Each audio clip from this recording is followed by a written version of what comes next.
Hi hello నమస్తే welcome to బుజ్జిగడ మజాక. ఈరోజు ఏంటి chicken special chicken bamboo chicken చేద్దామని ఈరోజు ఫిక్స్ అయిపోయాం అనమాట.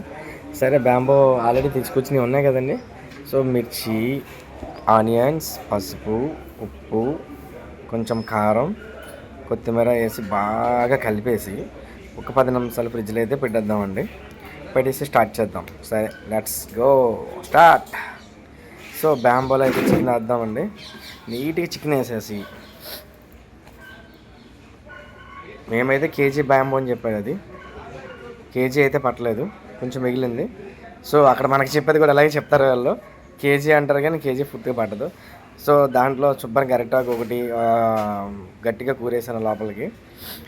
సరే మొత్తం ప్యాకప్ అయితే చేసేసాను. స్టవ్ పొయ్యి మీద అయితే పెట్టాను నీట్గా. చూద్దాం. మొన్న ఫిష్ అయితే చాలా చాలా బాగుంది. చికెన్ ఫస్ట్ టైం తయారు చేసుకోవడం కదా, ఇది ఎలా ఉందో చెక్ చేద్దాం. ఓ బ్యాలెన్స్ పీస్లు ఉండిపోయినాయి కదా, గ్రిల్ మీద వేసేసి గ్రిల్ పైన లైట్ కాక మీద కాలుస్తున్నాను.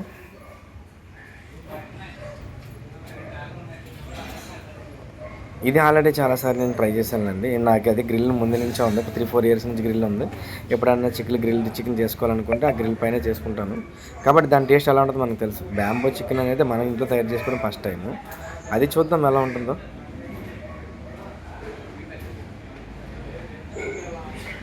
సో ఫైనల్లీ ఎండింగ్ అయితే వచ్చేస్తుంది. బాగా కాలింది మొత్తం. బ్యాంబో అంతా చుట్టుపక్కల మొత్తం అటు ఇటు తిప్పాను బాగా కాలే వరకు. ఇలా నిప్పుల మీద చేసుకుంటే కొంచెం కంఫర్ట్గా అయితే ఉంటుంది, బాగా కాలిద్ది కూడా. స్టవ్ పైన అయితే అంత నీట్గా కాలదు. మేము ఫస్ట్ స్టవ్ దగ్గర అని అనుకున్నాం, కానీ మా బావ వాళ్ళ చిన్న ఫామ్ హౌస్ ఉంది కదా, అక్కడికి వెళ్ళి ప్లాన్ చేసాం అనమాట. ఫైనల్లీ బ్యాంబో చికెన్ అయితే ఎండింగ్ అయిపోయింది, వచ్చేసింది.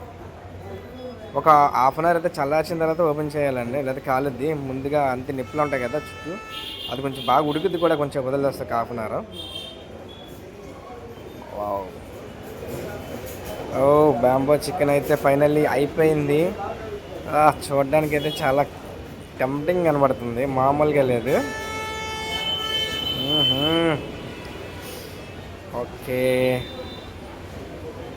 చూద్దాం ఎలా ఉందో, మన ఇంట్లో హోమ్ మేడ్ టేస్ట్ ఎలా ఉందో చూద్దాం.